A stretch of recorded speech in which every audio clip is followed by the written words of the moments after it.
Magandang gabi sa lahat. Welcome ulit sa Parabellum. Kasama ko ngayon si Cornel Stirpe. May konting problema si Moro sa cellphone pero babalik din siya ngayon. At si Kapitini naman may problema sa pananakit ng likod kaya hindi siya nakapunta. Pero baka dumating din si Marco Bossi, papasok siya kapag kaya na niya. Kasi siya naman talaga ang mas nakatutok sa mga usapin tungkol sa chip na semiconductor at pati na rin sa mga materyales ng semiconductor. Siguradong sa bulong ito ay may nangyayari. Heto na si Daniel, sana ay bumalik na siya. Ayan si Daniel. Kamusta, Daniele? Nandiyan ka ba, Daniele? Naririnig mo ba ako? Oh, malino ka namin nalidinig. Daniele, naririnig ko siya. Medyo mabagal tayo magkita pero ayos lang. Sanay naman tayo magtrabaho kahit may lag. Relax ka lang. Simulan natin sa tanong na agad inilabas ni Colonel. Ibig sabihin sa ngayon may oras si Trump hanggang Mayo 1 para tapusin ito o humingi ng extension. Kasi ang mga presidente ng Amerika ay may 60 araw para pamahalaan ng isang digmaan na hindi pa nabibigyan ng otorisasyon. Ang tanong talaga ay kung si Trump ba ay magsisimula ulit, hihingi na extension o wala siyang pakialam sa lahat. At ayon mismo sa ahensyang Reuters, sinasabi ng ilang analista, hindi kampi kay Trump kundi mula sa Kongreso na malamang ay hindi niya ito papansinin. Sa halip na humingi ng pag-aproba mula sa Kongreso. Nagtatanong ako kung siya dahil parang lahat ay nakaabang na. Sabihin natin, nagpapadala rin ng CENTCOM ng mga trailer na hawig ng ginamit sa opensiba ng Ukraine. 223 ukol sa aksyon nila sa pagharang sa Hormuz. Kung ito ba ay problema para kay Trump, sa palagay mo ba, Giorgio, baliwala lang sa kanya? O gagamitin niya kaya ang deadline na ito para muling simulan ng digmaan? Imbes na pumunta at humingi ng extension? Magandang tanong yan dahil ang problema ay may sagot na militar na sa tiyora ay ako ang dapat sumagot. Pero may sagot din na purong intelligence mula sa pagsusuri ng personalidad at ng kanyang political profile. Mula sa isang striktong pananaw militar, hindi ko nakikita ang problema. Hinihingi ito sa Kongreso. Ang pagpapalawig o dagdag buwan dahil sa patuloy na negosasyon ay maaaring magdulot ng diplomatikong solusyon sa sigalot habang nananatiling may presyo ng militar. Mula sa pananaw militar, ito ang pinaka-obvious na bagay na dapat gawin. Pero kailangan din nating isaalang-alang ang psikolohikal na aspeto ng taong pinag-uusapan natin. Alam ko na hindi dapat nagsasagawa ng intelligence laban sa mga kaalyado at opisyal pa ring kaibigan at kaalyado ang Estados Unidos. Pero si Pangulong Trump ang naglagay sa atin sa sitwasyong kailangan nating gumawa ng sarili nating pagsusuri. Parang siya ay isang manlalaro na kahit papaano ay neutral kung hindi man talagang kalaban, kaya kahit kaunting pagsusuri sa kanyang pagkatao, maaari ba nating gawin yon? Based sa pagkatao ni Trump, ang personal kong pakiramdam ay mas pipiliin niyang hindi sumunod sa isang autoridad na itinuturing niyang mas mababa sa kanya. Sinasabing ang presidente ng Estados Unidos ay gumagawa ng gusto niya. Sa totoo lang, naniniwala ako na mas malamang na balewalain niya ng tuluyan ang deadline, na maaring utusan niya ang kanyang maraming mga katuwang na bigyan ng paliwanag pagkatapos ang nangyari. Sasabihin niya na ang labanan sa ngayon ay nasa tigil putukan. At kaya naman ang takdang panahon na 2 buwan ay suspendido hanggang sa muling magsimula ang labanan. Kaya siya, basta't hindi niya pinapansin ang mga bagay na ito dahil pakiramdam niya ay mas mataas siya kaysa rito. At mapipilitan sina Exet at posibleng si Rubio na humarap sa Senado gamit ang palusot na ito dahil yun lang naman talaga yon. At sa puntong yon, haharap siya sa banggaan laban sa Kongreso at pipilitin na naman ang mayoryang Republikano na pumosisyon. O kakampi niya o kalaban niya na para sa kanya ay normal lang isang pagsubok ng katapatan para sa mga miyembro ng sarili niyang partido. Mawawalan siya ng ilang kakampi muli pero malamang ay magagawa pa rin niyang makaligtas sa politika at makarating kahit pahirap sa halalan sa kalagitnaan ng termino. Lalo na dahil may batas ang resolusyon sa kapangyarihan sa digmaan ng 73. Ayon dito, pwedeng magsagawa ng aksyong militar ang presidente ng Estados Unidos hanggang 60 araw tapos kailangang humingi ng otorisasyon sa Kongreso. Humihingi ng dagdag na 30 araw dahil sa di maiiwasang pangangailangang militar na kaugnay ng seguridad ng sandataang lakas ng Estados Unidos. Napaka-interesante ng pangalawang pangungusap na ito dahil kung titingnan mo ng eksakto kung ano talaga ang pinag-uusapan sa Senado, mapapansin mo. Seguridad ng mga kasangkot ang pinag-uusapan dito. Papatigilin mo na kita dyan. Bibigyan kita ng pagkakataon. Binabastos mo ako na parang wala akong pakialam. Tinatanong kita kung iniisip mo bang sinungaling sila o hindi. Yan ang tinanong ko. Binabastos mo ako na parang wala akong pakialam sa pagkamatay ng ating mga sundalo. Hindi, tinanong kita kung iniisip mong sinungaling sila. Iyan ay pambabastos at paninira sa lahat ng paraan. Walang ibang mas nagmamalasakit sa kapakanan ng ating mga sundalo. Walang ibang mas nagmamalasakit sa kalusugan ng ating mga sundalo. Walang ibang mas gustong maiuwi silang lahat. I understand, but siya ang may control sa oras. Pansinin na ang presidente ng Senado ay isang Republikano at kahit ganoon sinubukan niyang pigilan siya. Sabihin na nating medyo hindi niya mapigilan ang sarili. Interesante ito dahil kahit sa mga tanong na tulad ng pero kayo nung ginawa ninyang estratehikong pagsusuri kay Zelensky na wala siyang hawak na baraha, saan ninyo ito ibinase? Lumipas na ang mahigit 1 taon pero patuloy pa rin silang nakikipaglaban. Iniwasan niya ang tanong at sinabi na oo, pero ngayon mga Europeo na ang nagbabayad para sa mga armas. Ibig sabihin, hindi yung direktang sagot sa tanong na ibinigay. Pero interesante talaga na sinabi niya na napakahalaga sa kanya ang buhay ng mga taong nagsisilbi. Kung mapapansin mo, ang probisyon sa pagpapalawig ay para sa seguridad ng sandatahang lakas ng Estados Unidos. Kaya sa tingin ko, kung isa sa alang-alang na hindi naman siya ganun katalino, may ideya na siya kung anong direksyon ang dapat niyang tahakin sa usapan. Kasi inilalabas niya ang paksa at malamang nagagamitin pa ang paksang ito. Daniele, kaya mo ba? Maayos ba ang connection mo?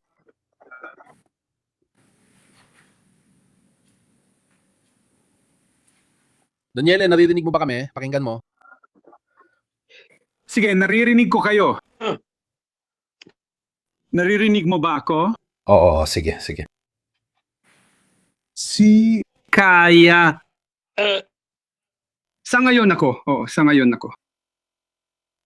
Salay. Na hindi. Ipigilan muna kita. Malinaw na hindi siya tumitigil at magdadagdag ako ng isang detalye. Mahina ang naririnig namin sa'yo. Subukan mong tanggalin ang video. Hindi kailanman nanawagan para sa digmaan.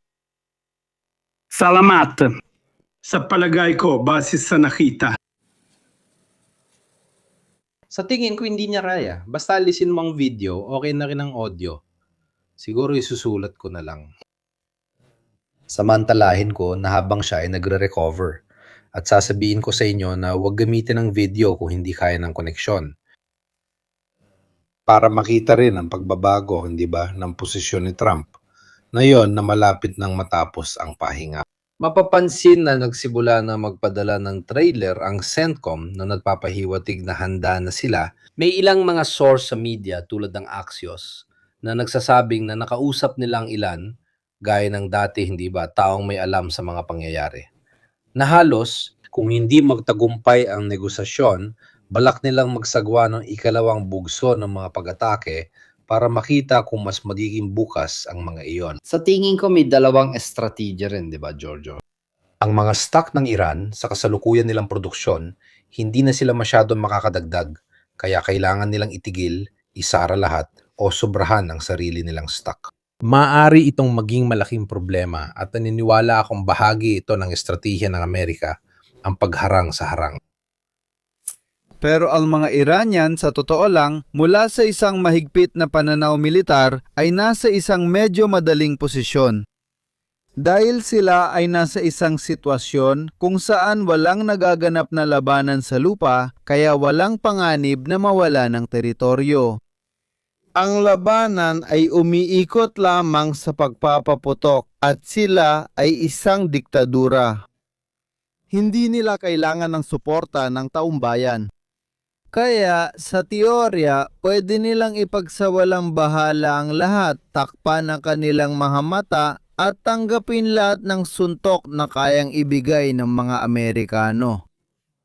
Pwede rin nilang piliing huwag sumagot o sumagot lang sa paraang simboliko habang itinatago sa mga lagusan ang natitira pa sa kanila, na mahalaga pa rin kahit na mas mababa na ito sa kalahati ng kung ano ang meron sila noong simula ng labanan. At maghintay na matapos ang mga Amerikano na mailabas nila ang kanilang sama ng loob. Ang panganib ay baka mas marami pang magamit ng mga Amerikano kaysa sa kaya nilang gastusin pagdating sa mga bala nang hindi nakakamit ang kahit anong resulta sa politika. Tandaan, ang digmaan ay hindi lang para sa militar kundi para rin sa layuning pampulitika. Ngayon, maaari silang manalo sa larangang militar hanggat gusto nila. Pero kung hindi nila makakamit ang layuning pampulitika na itinakda nila at ipinahayag pa nila, hindi yon isang tagumpay. Lalo na kung kapalit nito ay maubos ang bala na kakailanganin pa nila sa mas mahahalagang hamon kaysa sa mga hamon mula sa Iran. Kaya ako, sa totoo lang, inaasahan ko na lang kung magsisimula ulit ang mga operasyong militar. At ang huling panukala na mukhang ipinadala ng mga Iranian sa Pakistan ay hindi sinang-ayunan ni Trump. Inaasahan ko ang panibagong bugso ng pambobomba ng mga Amerikano at Israeli sa Iran. Maraming bagay ang kanilang sisirain. Hindi sila makakaroon ng mga kaswalti sa pagsasagawa ng mga pambobomba na ito. Pero sa totoo lang, wala silang makukuhang mahalagang resulta sa politika. Ang pinakakaya lang nilang sabihin na nakuha namin ang resulta.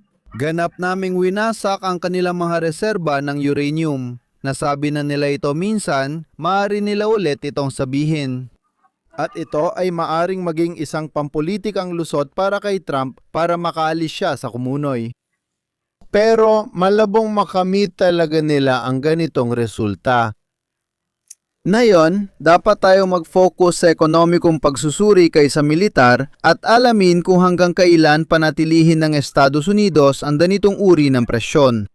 Dahil dito, hindi naman ako isang ekonomikong analyst. Pero kung sasabihin na ang Estados Unidos ay gumagawa ng sariling langis, kaya hindi mahalaga sa kanila kung sarado ang trapiko sa kipot ng Hormuz, ay maputol, hindi ako sigurado. Maaring hindi ito totoo dahil kahit papaano, tumataas pa rin ang presyo ng enerhiya sa buong mundo at konektado ang mga merkado. Kaya sa huli, tumataas din ang presyo sa Amerika.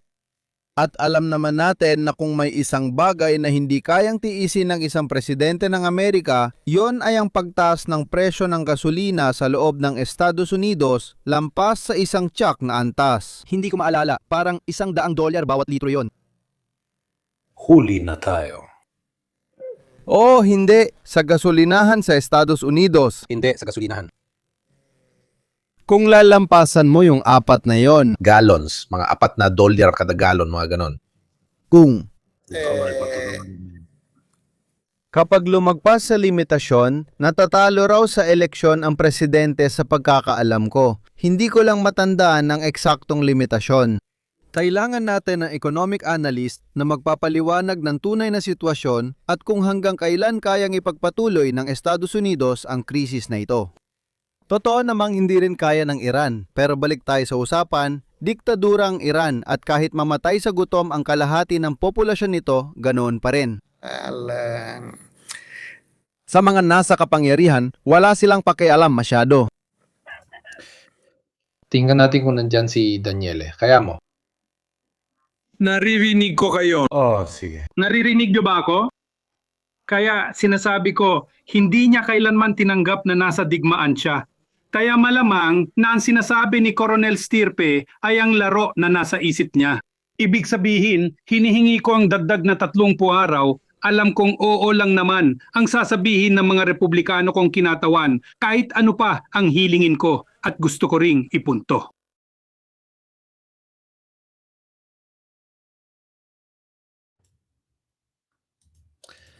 Mukhang may problema. May ilang malalaking issue rin sa koneksyon at siya ay nasa Washington. Di ba? Sa tingin ko hindi, di ko rin alam nasaan siya. Sa tingin ko nasa bahay siya kasi mukhang pangbahay ang paligid, hindi sa hotel o iba pang lugar. Interesante ang usapin ng mga reserba dahil hanggang kailan magtatagal ang laro. Tiningnan ko ng kaunti ang mga reserba ng iba't ibang bansa kahit yung pinakahuling estimate na para sa 2025. 25, At ang China ay may 400 milyong bariles na reserba ng estado at ang natitira ay nasa pagmamay-ari ng mga pribadong kumpanya. Para sa China, halos pareho lang din yon. Ang mga Amerikano ang pangalawa sa may pinakamaraming reserba. Sa iba, lalo na sa mga Europeo, talagang wala tayo sa usapan. Isipin nyo na kahit sa kasalukuyang konsumo, ang mga Chino ay may maximum na 80 araw lang. Ibig sabihin, hindi natin tinutukoy ang mga taon o ganung bagay. Ang Europa ay may parang 27 araw lang at itong digmaan na ito ay nagkakahalaga sa atin ng mga 500 milyon kada buwan. Mga ganung bagay pagdating sa pagtaas ng presyo. Hindi tungkol sa presyo ng gasolina. Kaya baka alam at inaasahan ng mga Chino ang isang bagay dahil nag-ipon sila ng maraming reserba nung mababa pa ang presyo ng langis itong mga nakaraang buwan gaya ng Oktubre at Nobyembre. Isa pang bagay baka naalala mo. Isang lumang dokumento ng Amerika kung saan pagkatapos bumagsak ang blok ng Soviet, inisip ng mga Amerikano na hindi na kailangan panatilihin ang lahat ng reserbang iyon. Na dati ay mas malaki pa. Dahil sa hinaharap kung sakaling magkaroon ng digmaan, higit o mas kaunti. Ang panahon ng abiso ay 57 taon. Para sa akin, parang 57 linggo lang ito dito. At kaya biglang naging mabigat ang desisyon na iyon na ibaba ang mga reserba at marahil pati na rin ang iba pang mga bagay, malamang pati ang ammunition, mga ganung bagay, na iyon ay nagsisimula na maging problema. Sa totoo lang, dito gusto ko talagang magbigay ng 2 obserbasyon. Una, bukod pa sa lahat ng mga pampolitika at ethical na konsiderasyon na maaring pag-usapan. At kahit na may sarili akong pagkamuhi sa rehimen ng Iran mula sa pananaw ng militar, sa digmaang ito, ang Estados Unidos ang agresor. Mula sa pananaw ng militar, inuulit ko, wag ninyo akong atakihin dahil alam ko namang kriminal ang rehimen ng mga ayatollah. Sa sandaling magpasya akong simulan ang isang operasyong militar kung saan ako ang may ganap na kalamangan. Ako ang magpapasya na maglunsad ng digmaan. Ako ang magpapasya kung kailan ito sisimulan. Ako ang magpapasya kung paano ito gagawin. Posible bang hindi maghanda para sa digmaang ito? Pero posible ba na hindi muna nila pinapataas ang mga reserba para makapaghanda sa isang mahabang labanan na hindi mo alam, baka mas mahaba pa kaysa inaasahan? Ito na naman ang isa pang patunay na ang administrasyon ni Trump ay talagang isang grupo ng mga bagitong padalos-dalos at mga amateur na walang alam sa ginagawa. Pangalawang obserbasyon, at dito muli lalabas muna ako sa aking larangan, kailangan ko sana ng isang kasamahang analis ng ekonomiya. Pero pag tinitingnan ko ang talahanayang ito, nagdududa ako. Ang iba't ibang aktor na nakalista, China, Estados Unidos, Hapon, Europa, Saudi Arabia at iba pa, ay magkakaibang mga aktor at may kanya-kanyang sistemang pang-ekonomiya at produksyon. Magkakaiba sila sa isa't isa. Kaya ang paggamit ng langis mismo ay iba-iba at may iba't ibang kahalagahan. Halimbawa, dito sa atin sa Europa, ang langis ay pangunahing ginagamit, inuulit ko, bukas ako sa mga puna at pagwawasto, pero sa kabuuan masasabi kong ito ay para sa transportasyong panlupa. Kaya hindi naman titigil ang lahat kung malaki ang mabawas sa mga reserba. Sa ibang bansa, langis ang gamit sa enerhiya ng pabrika, pero sa atin, gas ang ginagamit. Kaya posible rin na mas malaki ang reserba ng Tsina kumpara sa iba dahil mas umaasa ang kanilang industriya sa hydrocarbons para magbigay ng enerhiya. Maaring ganun nga. Hindi ako sigurado doon. Sinasabi ko lang ito bilang paksa ng talakayan. Sa tingin ko, bahagi nito ay dahil mas kaunti ang kanilang napoproduce na langis kumpara sa iba. At dahil meron din silang napakalaking reserba dahil napakalaki ng bansa nila, kaya malaki rin ang kanilang konsumo. Halimbawa, alam ko na sila ang may pinakamalaking konsumo ng carbon sa buong mundo. Halos wala na ito sa atin at sa India rin, ganun din. Kaya hindi ko alam kung gaano ka-representative ang kabuuang antas ng mga natitirang supply kumpara sa aktual na konsumo at pangunahing pangangailangan. Saan pumunta si Daniele sa bar? Ano ulit? Hindi. Sinusundan ko si Daniele kung saan siya pumunta, sa plaza, sa bar, para maki-wifi sa kung anong bar. Malamang. Sige, Daniele, tingin ko maririnig ka na namin kung nasa bar ka ngayon. Tingnan natin kung naririnig niya tayo. Salamat.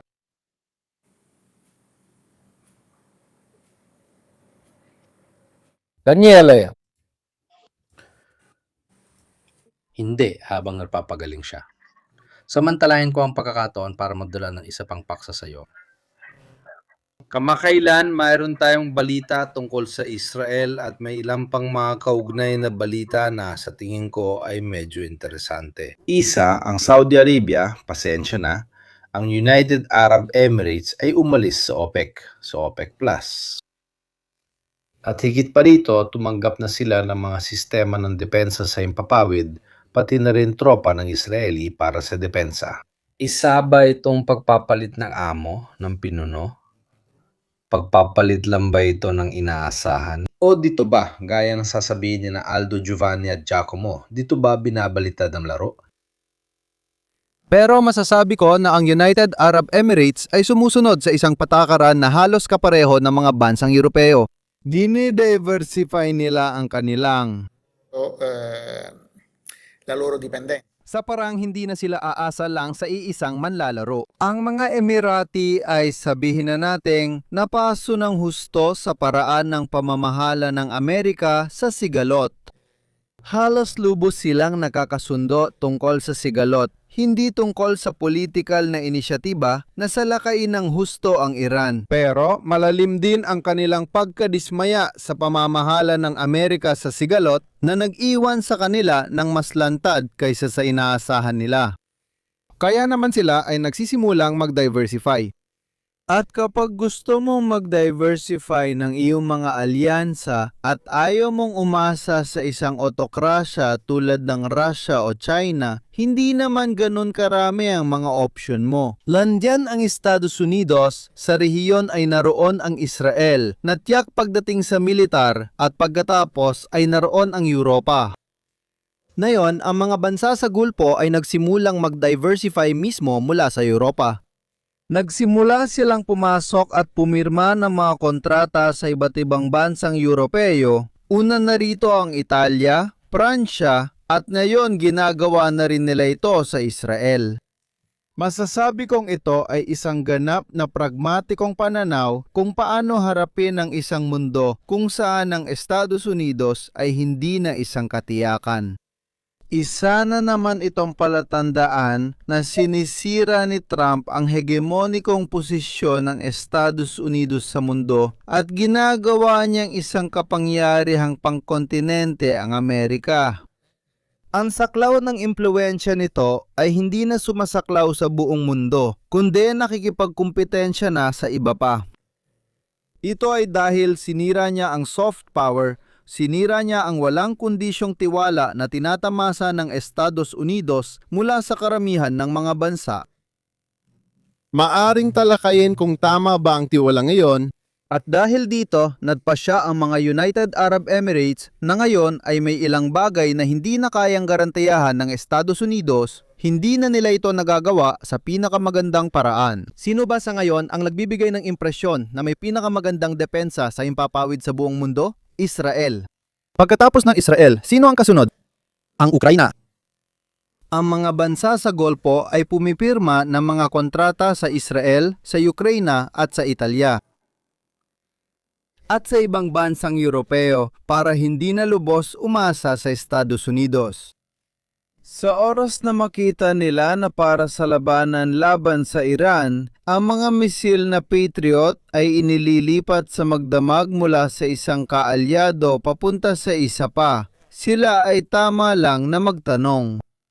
Pero kung bukas ay masangkot ang Estados Unidos sa isang labanan sa Pasipiko, at tayo ay magkaroon ulit ng problema sa Iran, sino ang magbibigay sa atin ng Patriot? Parehong tanong na lumitaw rin para sa Ukraine. Naisip ko agad nang sumiklab ang kaguluhang ito. Ngayon, may bagong kakumpetensya para sa mga Patriot at air defense systems. Sa totoo lang, hindi nagustuhan ng Ukraine ang kwento tungkol sa Iran dahil agad nilang naintindihan kung ano ang mangyayari at sinubukan nilang makisali gamit ang panukala tungkol sa mga operator at BP para manatiling kasali sa usaping ito. Pero hindi sapat ang mga Patriot para sa lahat base sa nakikita. Gusto rin ito ng Taiwan, gusto rin ng iba, kaya ang mangyayari ay... At ibig sabihin nito, hindi na pwedeng ang mga Patriot lang ang maging tanging sagot. Siya nga pala, nasubaybayan mo ba ang mga pinakabagong balita, yung mga huling ulat ng ahensya tungkol sa pagpabagsak ng mga kinzal? Mula sa mga Ukrainyano, Hindi tungkol sa Patriot, kundi sa mga sistema. sa wakas, elektronikong sistema. Nag-organisa ang mga tao. Kailangan nating makita kung totoo ito. Kailangan nating subukan. Halimbawa, nangyari ito sa mga HIMARS. Naapektuhan din ng jamming ng mga Ruso ang mga bala ng Excalibur kung tama ang pagkakaalala ko na ginamit ng M777. At pagkatapos, dahan-dahan lang. Kinumpirma rin ng balita, sabihin na natin, mula sa kaluraning panig na bumaba talaga ang antas ng katumpakan. Umabot sa punto na ayaw na ng mga Ukrainyano ng Excalibur dahil sobrang mahal. Mas gusto nila ang mga ordinaryong bala. Kung totoo ang balita, dapat pa rin suriin ang pagiging epektibo nito. Ngayon, dahil nandito tayo kasama ang isang eksperto sa mga ganitong bagay, Marco, anong palagay mo tungkol sa kwento ng jamming ng kinzal? Hindi ko alam ang detalye ng ganitong bagay dahil marami sa mga larawang ito ay classified. Malinaw na pwede mong i-jam kahit ano. Kaya anumang radio signal na masagap mo, lalo na kung narrow band at hindi masyadong sophisticado ang sistema, Maaari mo siyang i-jam.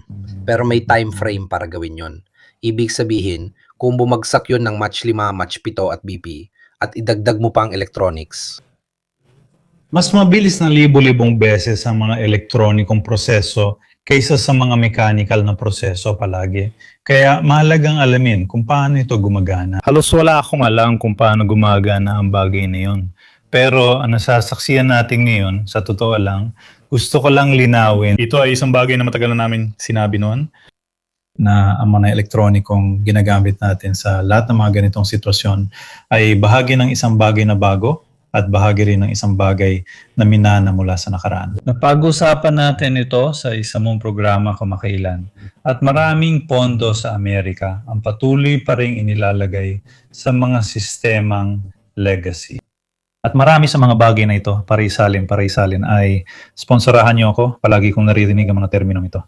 Sa inyo na ito, habang buhay. Hindi. Hindi lang basta luma o legacy. Kahit gumamit ka pa ng Italianong termino. Ang totoo, gumagawa sila ng mga sistema ng armas at pagkatapos ay sinusubukan nilang pagtrabahuan at pagandahin pa ang mga iyon. Kailangan mong panatilihin ang mga iyon para makatipid. Tulad ng karamihan sa misil, kung titignan mo paano ginawa ang mga misilang Ruso, may mga bahagi silang pareho sa Bulava. Minsan makikita mo ang buong serye ng KH. Na totoo naman, may ilang bahagi mula pa dekada 70 at okay lang naman yon. Kung gumagana naman, mas mainam gumawa ng bagong armas mula sa dati ng sistema para makatipid dahil may umiiral ng linya ng produksyon. Pero may mga gastos din sa pagpapanatili na umaabot hanggang sa katapusan ng buhay nito. Ibig sabihin, sinusubukan mong panatilihin ang isang bagay, parang sinusubukan mong buhayin pa ang isang lumang 500. Pwede mo naman gawin, pero ngayon, mas pang-sining na lang yon. Pero kung titingnan mo, Kailangan mong alamin kung pinag-aralan talaga ang bagay na yon at anong henerasyon ng control system, dahil ng flight control o feedback o anumang iba pang uri nito. Matagal na natin na pag-uusapan dito sa channel ng telekomunikasyon ang 10 trilyong kapitalisasyon sa stock market para mapanatili ang radio cellular na komunikasyon na sobrang sopistikado. Ngayon, isipin mo ang isang signal ng radyo na maaring dinevelop ng isang maliit na bureau ng pananaliksik sa isang opisina sa Russia. Kinailangan nilang gumawa ng sopistikadong komunikasyon na madaling ma-jam. Hindi ito gagana sa malawak na banda. Pwede kang mag-frequency hop, pero babalik ka rin sa dati nilang frequency. Yung una, ano nga ulit ang pangalan niya? Yung unang opsyon na makita mo, tingnan mo kung paano ginawa ang mga electronics. Alamin mo kung anong banda ang ginagamit ng mga filter, kung gumagana ba, at syempre, alamin mo rin ang mga frequency na ginagamit nila. Kaya sa huli, maliban kung may sobrang sopistikado at flexible kang kagamitan. Hindi ito mga electronics ng pinakabagong henerasyon, pati ang mga sistemang nagtatransmit ay dapat gumana sa pinakabagong henerasyon. Nakikita ko mahirap talaga, sa totoo lang. Ibig sabihin, kahit anong bagay na legacy na gaya ng sinabi natin, luma o evolusyon ng nakaraan, ay talagang napapailalim pa rin sa ganitong klase ng mabilis na pagkaluma. Tingnan mo ang GPS. Pinag-uusapan ninyo kanina ang mga bagay na gamit ang GPS. Ngayon, may mga lumalabas na technique para mapabuti, sabihin na natin, ang resiliency, ang resistensya laban sa mga pagtatangkang mag-obfuscate o mag-spoof. Hindi pa dito kasamang jamming, pero yung mismong spoofing, pinapaniwala mo ang missile o bala na nasa ibang lokasyon at hindi ito sobrang advanced na teknolohiya. Inaalala ko sa lahat na sapat na maghanap kayo sa YouTube, may mga napakagandang prank na magagawa gamit lang ang isang Raspberry at isang SDR na nagkakahalaga ng €250. May mga software na pwede mong ilagay sa Raspberry at mapapaniwala mo ang kaibigan mong nasa kotse sa unahan mo na sinusundan mo na nasa gitna siya ng disyerto ng Nevada. Kaya mong dalhin siya kahit saan mo gusto gamit ang pag-obfuscate ng GPS signal. Posible talaga ito. Kaya syempre, lahat ng konektado sa ganitong larangan ay maring malito at pasensya na napahabang paliwanag ko. Hindi ginawa na ito ng mga Ruso gaya ng sinabi natin kanina sa mga HIMARS gamit ang mga Excalibur na bala na ginagabayan ng GPS.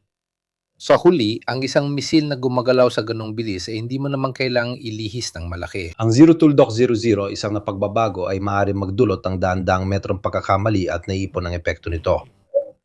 Naipon ang epekto nito lalo na kapag lumilipad ka ng ganong klase sa Mach 7 pero ako naniniwala pa rin ako na kung hindi ko nakikita, hindi ako naniniwala sa ibig sabihin na sinasabi nila na 26 na pagsubok pero wala namang ebidensya. Totoo, nitong nakaraang 34 na buwan, bihira na lang marinig ang tungkol sa mga kinzal. Sa mga opisyal na ulat na nakita ko, sinasabing may inilunsad na 2, 4 at 6.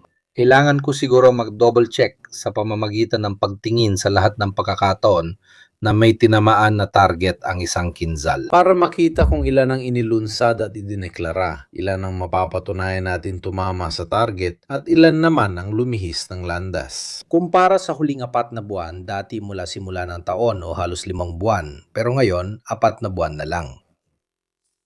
Makikita natin. Sigurado magiging isang bagay na interesante para suriin at titinan natin ito kasama si Fontana. Pero kung tatanungin niyo ako, kukonsulta rin ako sa mga contact ko sa Ukraine dahil madalas may balita sa lokal na dyaryo kung may missile na tumama. Hindi naman lahat ay sentralisado pagdating sa komunikasyon. Sigurado ang laki na pagkakaiba, di ba? Itong kwento tungkol kay Kinggel sa uli. Hindi, kasi malinaw namang napag-uusapan natin ang mga detalye. Gusto ko ring idagdag para mapakalma ang mga laging nagsasabing masyado akong optimistiko.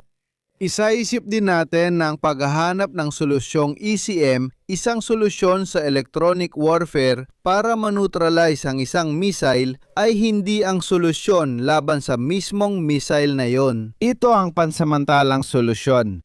na kapag malamang sa oras na malaman din ng mga gumagamit kung ano ang sistema, sila rin ay maaaring marahil ng medyo madali makahanap ng panlaban at kaya magpapatuloy pa rin ito.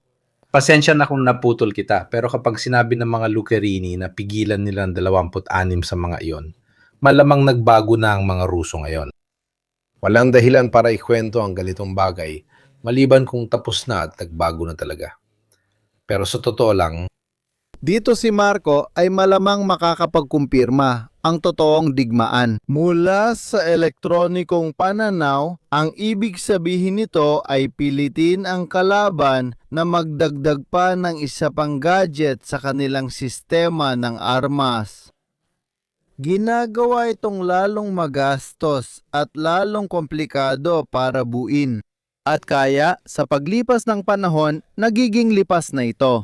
Iyan ang nangyari sa mga drone na Shahad na nung una ay napakamura. Pagkatapos, dahil sa patuloy na pagdagdag ng mga kontra-kontra hakbang para tumugon sa mga hakbang ng mga Ukrainian, lalo itong naging mahal. Sa huli, napilitan ang mga Ruso na gumawa ng sarili nilang natatanging mga bersyon. Hindi na legacy, tulad ng sinabi mo. masasabi ko sa'yo, sandali, binabasa ko pa sa ibaba. Hindi ko sana ito pag-uusapan na yon kasi gusto ko pa mag-research. Pero nabanggit na natin, ayon sa producer, ang Sistema 5 raw ay nakapampaliis ng 33 cruise missiles at 10,000 drones na unang quarter. Pero medyo duda ako doon. Kung tapat ako, pati siyam na 8% ng guided aerial bombs na inihulog sa mga lugar ng sistema. Alam ko yan kasi 2 araw na nakalipas, pinanood ko ang latest satellite images mula sa ilang analyst na sinusuri kung saan napunta ang mga bomba. At may mga halos 6 na raang ngayong buwan sa harapan lang sa pagitan ng Zaporizhia, Pokrovsk at iba pa. Kaya itong mga numero na to ay wala nang saysay kumpara sa mga nakikita nating ebidensya mula lang sa mga crater ng bomba. Ayan, maliban na lang kung ang ibig nilang sabihin ay pinaliis nito, ibig sabihin pinaligaw niya ng kaunti. Ang problema ay karamihan sa mga bombang panghimpapawid na inilulunsad ay mga glide bomb. Meron din silang sistema pero karamihan ay napapalipad lang papunta sa isang kilalang posisyon. Kaya hindi ko rin iniisip na ginagamit pa nila ang GLONASS sa puntong ito. Isa lang itong dagdag pero kadalasan ay sabihin na natin nakalkula na para dumaos-dos papunta sa isang direksyon. Pinakamarami na. Kaunting pagwawasto lang ang ginagawa mo. Sa 10,000 dapat ay may mechanical at nakatakdang gabay kaya hindi ito madaling maimpluwensyahan. Meron ding GLONASS, potensyal, na maaaring gamitin. Pero kadalasan, yung mga nandoon ay mechanical kadalasan. Dahil gumagana ang GLONASS. Sige, may 10 metrong diferensya, pero kapag nagbato ka ng 3,000 na FAB, hindi mo na iniisip kung 10 metro sa kaliwa o 50 sa kanan ng tama.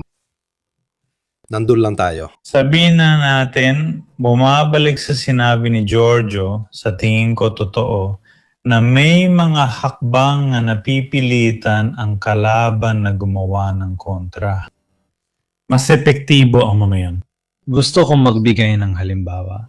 Kung babalik tayo ng malayo sa nakaraan, ang mga sa dalawa sa Vietnam ay hindi mga sistemang nangangailangan lang ng simpleng mga kontra. Sabihin na natin ang pansamantalang solusyon ay ang mga PAD para sa electronic warfare. Pero sa totoo lang, kinailangan talagang mag-imbento ng mga Amerikano ng stealth na hindi naman talaga isang teknolohiya na dumating lang makalipas ang ilang taon. Kaya dapat natin suriin kung mas matagal ba ang pansamantalang solusyon kumpara sa mas malawak at pangmatagalang solusyon na nagdudulot ng pagbabago sa henerasyon. Sa kasong ito, kung gagamitin mo ang GLONASS bilang sistema, bukod pa sa GLONASS na hindi naman ganun ka-adaptable sa pagkakaalam ko, kailangan mo mag-develop ng electronics na kayang malaman kung niloloko ka o hindi. Katulad ng nangyayari sa GPS, di ba? Paano ginagawa ang GPS spoofing? May maganda ako constellation ng satellite pero biglang may lumalabas na ibang satellite na wala namang kaugnayan, malino na may nanloloko sa akin. At iyon ang ginagawa ng mga sistema ng PNT correction na kailangan ikabit on board. Bukod dito, gumagawa rin ng kumpanya ang pinagtatrabuhan ko ng ganitong mga bagay at bumili pa sila ng kumpanyang dalubhasa dito. Sinusulit ko ang presensya ni Daniele para mapag-usapan natin ng maayos ang koneksyon doon. Umabot lang ng 20 hanggang 40 minuto sa pagsubok at nakakasundo naman tayo. Sige, pasok at labas lang. Pumunta siya sa bar, narinig niya. Magdasal ng rosaryo, sabihin natin ng live, pati na rin sa pamamagitan ng telepatya. Ang pag-ikot ng wifi sa loob ng 80 araw. Sige Daniele, ituloy mo ang kwento mo tungkol sa kanya. May tanong din ako. Ano ang kwento sa pag-atake ng X? Dating hepe ng FBI kay Trump, paano ba't lumabas ito ngayon? Paano nga ba? Daniele, handa ka na ba?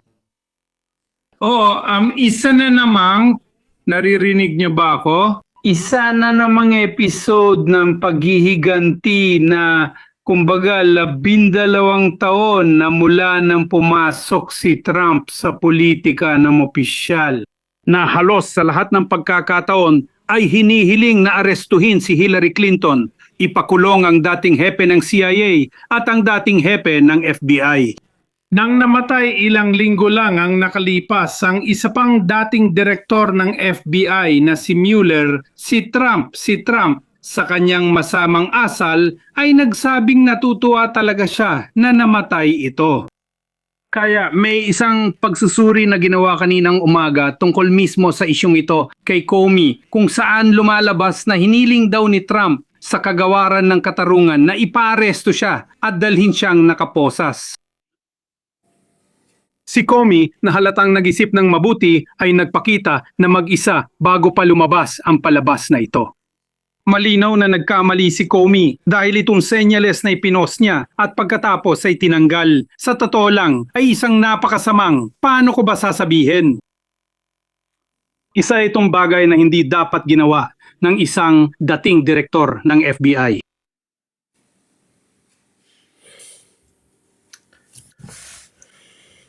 O pare, nagbablock na. Sa tingin ko ngayon, sumasabog na ang cellphone ni Daniele. Pero natapos niya pa rin, di ba? Sa puntong ito, Ay, ang galing niya. Ayos na ayos. Kung kaya niyang tapusin kahit isang buong pangungusap, ayos na rin sa amin yon. Ayon. Nakakaawa si Moro, laging online kahit saan at may ganitong problema. Pero interesante rin, may parang warrant of arrest para sa dating hepe ng FBI. Karaniwan, ang hepe ng FBI ang nag-i-issue ng warrant of arrest. Dito, baliktad tayo. Pero ito, mula sa pananaw ng intelligence, dito gusto kitang marinig, Giorgio. Nagpapakita na merong matinding nerbiyos. Ibig sabihin, abala ka na sa isang bigatin tulad ng Iran, inagawa mo na ang blockade sa blockade, at may oras ka pa para asikasuhin ang dating hepe ng FBI. Para sa mga galitong bagay, habang patuloy silang natatanggal ng maraming tao mula sa pananaw ng militar, intelligence at iba pa. Si Hegseth ay kung ano siya, nakita na natin. Kaya naiintindihan ko na kahit sinong general na may karera, kapag may dumating na ganyan at gusto ka pang sigawan ng mga utos, gugustuhin mo talagang sampalin siya ng 2 beses at pauwiin na lang. Ganito ang estado at dito may malaking agwat, hindi ba? Alam ng mga militar ang totoong sitwasyon. Pinapatunayan ito ng pagtanggal sa hepe ng Estado Mayor. At sa kabilang banda, political kang nasa ilalim ng dikta ng politika at kailangan mo pa rin gawin ang inuutos sa iyo. Ikaw na may karerang militar, paano mo pinagsasabay ang 2 bagay na yan kapag alam mong ang utos na ibinibigay sa iyo ay walang saysay at hindi mo makukuha ang gusto mo? Alam kong gusto mo maalala, naalala mo, naranasan mo yan sa Libya. sige. Dito, malinaw na ibinibigay ko ang sarili kong opinyon. Ang Estados Unidos ay may pangunahing dokumento, ang konstitusyon, na sa esensya ay isang dokumento mula sa huling bahagi ng 18 siglo at napakakaunti lamang ang naging rebisyon nito. Ang mga kilalang amyenda na karamihan din ay napakatanda na. Ang sistema ng check and balance ng sistemang Amerikano ay napaka-sopistikado. Ito ay isang makasaysayang halimbawa para sa mundo, ngunit ito ay luma na. Noong ito ay naisip at pinino, ang mundo ay gumagalaw ng mas mabagal. Kaya ang mga takdang panahon ng sistemang Amerikano ay nagbibigay ng puwang sa mga taong sinasamantala ang mga gray area na nililika ngayon ng makabagong teknolohiya, ng makabagong lipunan, ng mga kasalukuyang sistema. Ngayon, natutunan ni Trump na gumalaw na parang pating sa larangan ng politika at ekonomiya ng Amerika, sinasamantala ang mga gray area sa batas. Ang Trump na politiko ay natutong kumilos sa mga gray area, hindi na ng jurisdiksyon kundi ng konstitusyon. Sinasamantala niya ang katotohanang ang sistemang konstitusyon ng Amerika ay nagbibigay sa presidente ng Estados Unidos ng mga kapangyarihang limitado. Oo, ng Kongreso, pero limitado. Pagkatapos na lang, ibig sabihin, nagbibigay ng utos ang presidente at kahit mukhang kaduda-duda ang utos na yon, kailangan mo pa ring sundin agad. Pagkatapos, saka na lang ayusin ng Kongreso ang lahat kung sakaling mapagpasyahan nilang lumabis sa kanyang kapangyarihan ang presidente. Ang problema nga lang sa panahon na yon, kapag kumilos na ang Kongreso, tapos na halos ang usapan at nahaharap na lang sila sa isang tapos na pangyayari.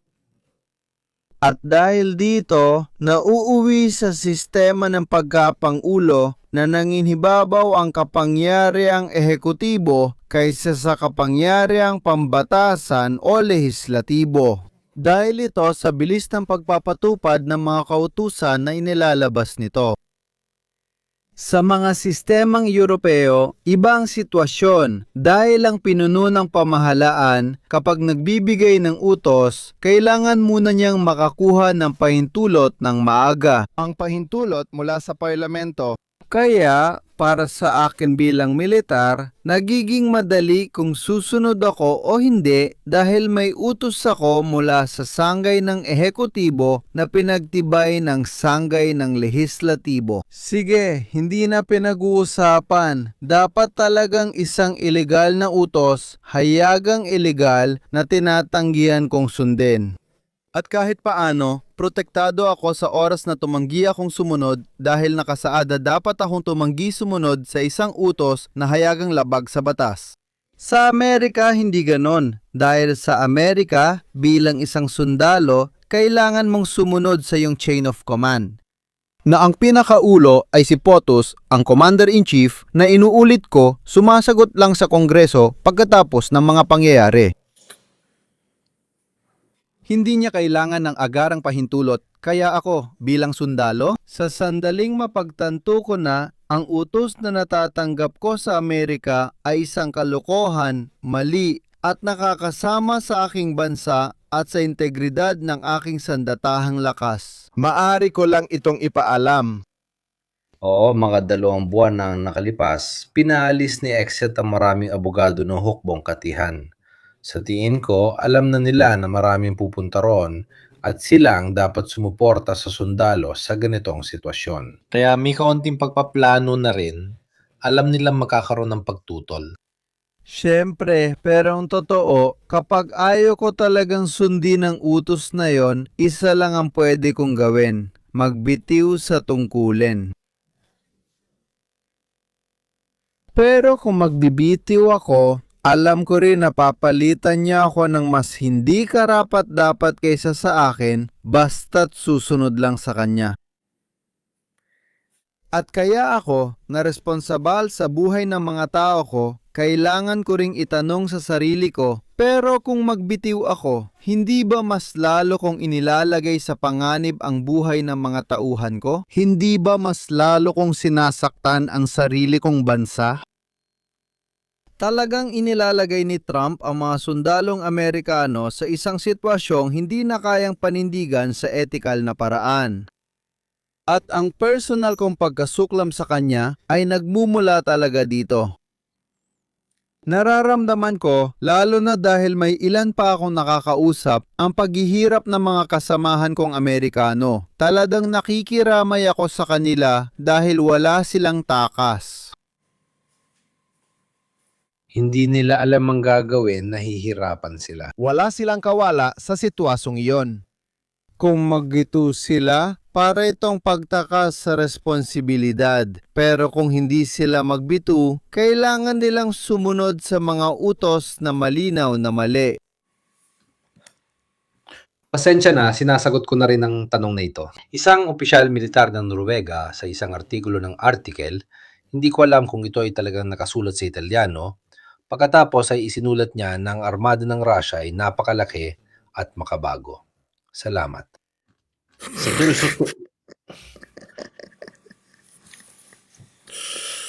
Alin? Yung nasa ilalim ng dagat itim. Kasi yung Ruso natapos doon.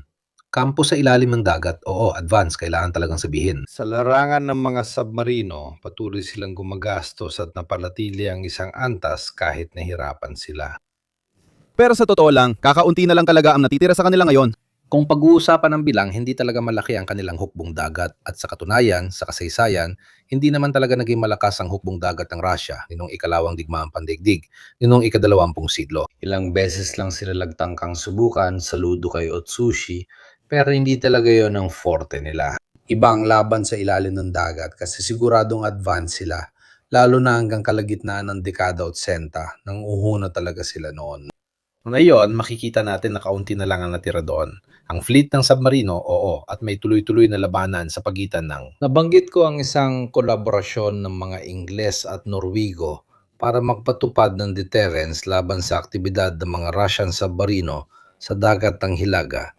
Pero pati na rin, sa tingin ko, sa Baltic. Dapat sabihin na ang Finland ay neutral pero kasama ang Norway at Sweden. Ganon. Naglagay sila ng napakaraming acoustic buoys at underwater sensors na halos kapag may dumaan na Soviet submarine, Alam na nila na pwede mo nang lakaran sa ibabaw. At totoo yun, alam nila kung ano ang gumagalaw. Sabihin na natin kapag lumabas ka sa dagat ng Hilaga, medyo mas malaki na. Sa Artiko, iba ang sitwasyon. Pero ipinaalala ko sa kausap mo na nung lumubog ang Kursk para lang makuha ang labi ng barko, kinailangan nilang humingi ng tulong sa mga Norwego. Olandesi siya, no? Or Russian. kung hindi sila naghintay, nailigtas pa sana ang mga tao. Na naghintay sila ng ilang araw at tabibi tungkol sa trahedya ng Kursk. Nakakainis talaga ang fleet kasi kahit isang nuclear submarine, lalo na SSBN na nagpapakawala ng mga estratehikong missile, nakakainis na.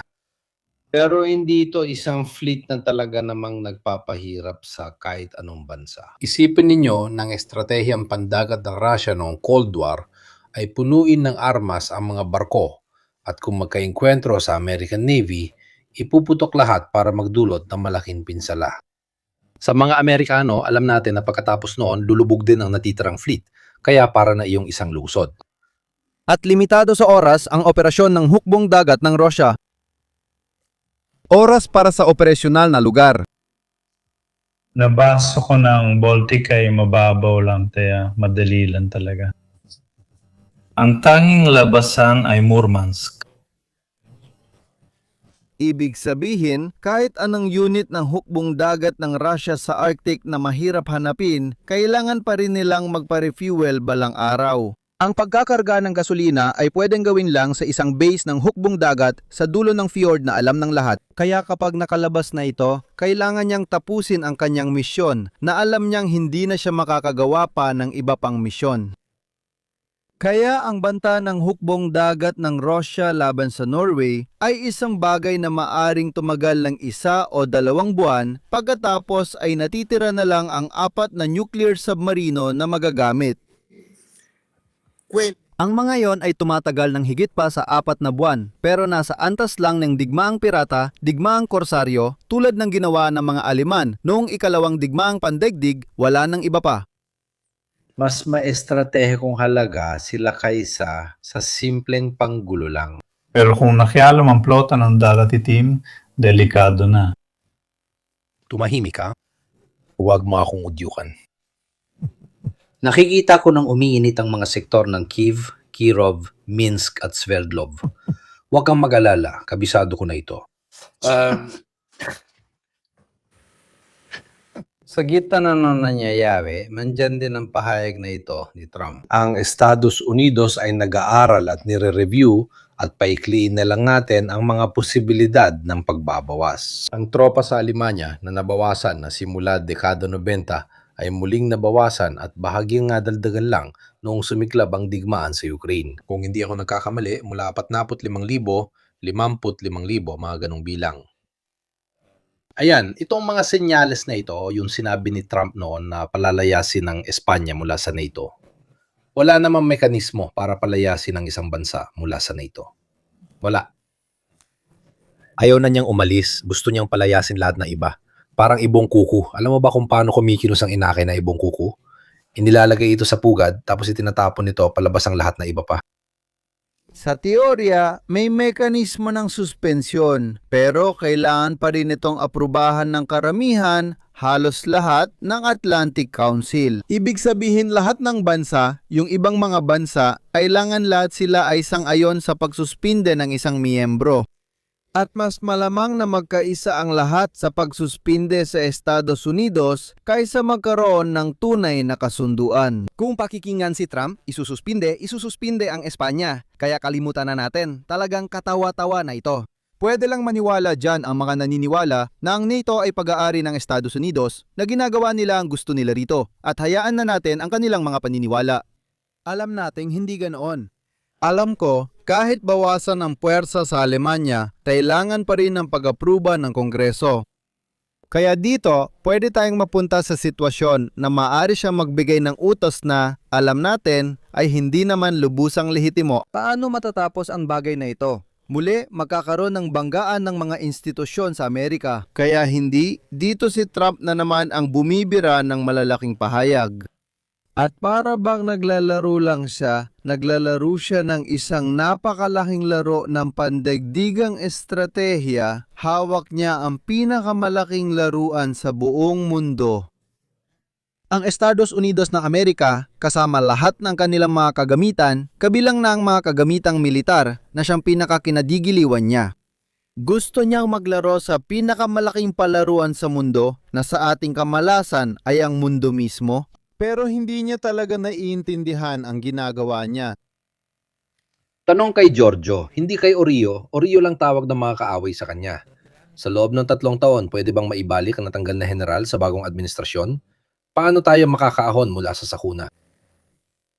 Malinaw na kung magpasa ang Kongreso ng isang batas na lilikha ng kaguluhang administratibo, sa teorya, malinaw na magagawa ito ng kapangyarihang lehislatibo. Kung may basbas ng Pangulo, maaari itong gawin. Ngunit magiging napakalaking problema ang muling pagtawag sa serbisyo ng mga taong napalitan na ng iba sa ngayon.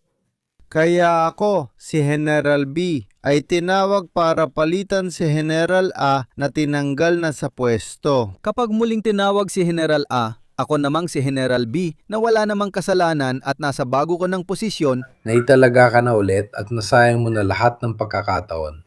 Ano pa ang babalikan mo? Sa administrasyon, bamumot ito. Si Publia ay nasa mataas na posisyon, kaya hindi basta kinukuha ang isang hepe ng Estado Mayor at ibabalik lang. Lahat ng magagawa nila ay ang tinatawag na rekonstruksyon ng karera at bigyan siya ng kasiyahang purong administratibo.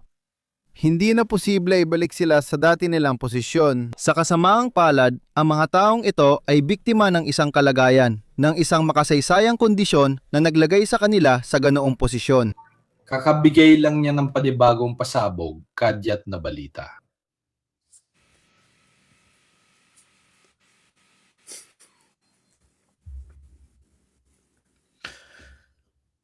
Dito nagsimula ang malaking diskusyon. Sa tingin ko, sinakop tayo ng mga Amerikano dito sa Italia at nagdeklara tayo ng digmaan. Sa atin, tumataas o bumababa ang gastusin sa militar sa palagay ninyo? Tingnan natin kung gagamit tayo ng kaunting lohika. Meron tayong malaking Hormuz. Mayroon talaga tayong Hormuz. Sa may baybay ng Sicilia, malapit lang sa atin ang Hormuz. Umasa tayo sa ating mga rutang pandagat para sa import at export. Buti na lang, mas marami tayong kalakalan sa Europa kaysa sa ibang bahagi ng mundo. Pero malaking bahagi ng import natin ay galing sa ibang bansa, tumatawid ng dagat, kaya ganon. Hindi rin naman nakapagtataka na napakalawak ng Mediterranean natin, sobrang lawak na kahit 3 frigate ay hindi ito kayang bantayan. Madalas hindi ito naiisip ng mga tao, pero ako rin ay para sa isang independenteng Italya na may sariling estratehikong halaga, na may sariling geopolitika at kayang ipatupad ito. Ang problema, kailangan mo magkaroon ng lakas talaga. Walang libreng bagay. Kung makakahanap kayo ng tinatawag na estratehikong kalayaan ng walang armas, ipaalam nyo sa akin dahil hindi ko pa yan nakita sa kasaysayan. Kung alis sila, lalaki ang gastos natin, mas malaki pa sa kasulukuyan at babalik sa gastos noong dekada 90. Kung gusto natin, oo. Pero ito ay mula sa pananaw natin, mula sa pananaw ng mga Amerikano, mas interesante pa ang usapan dahil sabihin na nating inuuro ng Estados Unidos ang kanilang mga puwersa. Bukod pa rito, sa puntong ito, lumalabas ang isang burokratikong bangungot. Dahil ano ang mangyayari sa lahat ng kagamitan ng Amerika sa mga infrastrukturang pag-aari ng Amerika na nasa Europa. At paano yon? Iiwan ba nila sa leasing? Nasyonalisahin ba natin? O mag-iiwan sila ng tao para magbantay? Halimbawa, Giorgio, tulad ng nangyari ng nagkawatak-watak ang Unyong Sobyet, ang mga bansa ay naman pabuti man o masama, karamihan ay bumabalik sa gumawa, halimbawa sa Polonya. Sa isang punto, natagpuan nila ang kanilang sarili na may 12-12 ng mga base na wala namang silbi, na hindi rin nila alam kung anong gagawin doon dahil dati itong tinutuluyan ng isang napakalaking hukbo. May mga bagay na hindi mo basta-basta pwedeng baklasin at ibalik sa kabila ng Atlantiko, pero higit sa lahat, may aspeto rin itong purong estratehiko. Ngayon, sa kabila ng lahat, kailangan talaga ng Estados Unidos ang Europa dahil ito ang nagsisilbing base ng operasyon kung saan nila isinasagawa ang kanilang pandaigdigang estratehikong pangingibabaw sa buong mundo. Kung kusang loob nilang mawala ang mga base nila sa Europa, halimbawa, gaya ng patakaran ni Trump, paano nila susuportahan ng Israel? Magiging interesante yon. Ang tanong ay saan sila magsisimula. Dapat siguro gumawa ng magandang live. L'America senza ang kanilang kakayahan magproyekto ng puwersa, alisin lahat ng base nila sa Europa. Naalala mo ba yung datos na imilabas natin nung live na ginawa natin? Lahat ng 10,000 na misyon na ginawa nila nung kampanya ng Epic Fury ay lahat nagsimula sa Europa, mula sa mga base sa Europa. Hindi maiwasan yon. Kaunti lang ang nagawa ng mga aircraft carrier at geopolitically, nasa gitna pa rin ang Europa. Dahil nasa ibang lokasyon ang Estados Unidos, kailangan nilang ipakita ang kapangyarihan nila sa ibang panig ng mundo. Kung wala ang Europa, kung wala silang kakayahang magbase sa Europa, kung wala silang sandigan sa Europa, hindi na nila magagawa ito sa gitnang silangan. Wala na silang halaga. Kinabukasan matapos nilang lisanin ang mga base militar sa Europa, hindi na rin sila makararating sa Diego Garcia. Tuluyan nilang mawawala ang gitnang silangan, silangang Aprika, katimugang Aprika at ang buong karagatang Indiano. Maari silang magpakita ng lakas hanggang sa isla ng Guam. At sa Atlantiko hanggang kanlurang Aprika lang, sapat na yon. May isa pang issue. Ipinakita ng digmaan sa Iraq na ang mga aircraft carrier ay nagsisimula ng magpakita ng lahat ng palatandaan ng pagkapagod pagdating sa digmaan. Dahil nakita natin na ang mga aircraft carrier ay kailangan manatili ng higit sa 800 milya mula sa baybayin dahil sa mga problema, syempre, lampas pa sa 500 at 50 milya na abot ng F-35 dahil sa malinaw na mga issue ng kahinaan. At kung wala ang mga base sa Europa, saan magpapakumpuni ang Ford? Hindi lang sa Bay ng Judas, kailangan pa niyang bumalik hanggang Norfolk. Baka ngayon pa lang siya makarating doon, hirap na hirap. Kumbinsido akong tapos na ang panahon ng mga aircraft carrier. Matagal ko na rin itong sinasabi. Nakikita ko ang mga Chino na parang nag-uunahan sa paggawa ng mga carrier. Parang nung panahon ng dekada 30 na nag-uunahan sa paggawa ng mga super. Patay na yun noon pa lang pero di natin napansin. Pero may mga Ginoo, mga analista at mga military historian na sumusulat na tungkol dito noong pang dekada 20 nung sinusubukan pa lang ang mga unang English na aircraft carrier. Walang silbi ang barkong pandigma. Atakiin ka mula 1,000 kilometro na di mo makikita. Mas maganda talagang magtayo ng ganoon. At nakikita ko siguro bahagi rin ito ng pagsusuri ng mga Amerikano. So ibig sabihin ay gamitin natin ang kapangyarihan ito habang meron pa. Dahil ang panahon, sabihin na natin, ay malapit nang matapos. Tungkol dyan, naalala mo ba? May isang interesanteng episode si Drakenel tungkol sa evolusyon ng mga aircraft carrier ng Amerika at doktrina. Bakit yan totoo ang bagay na ito?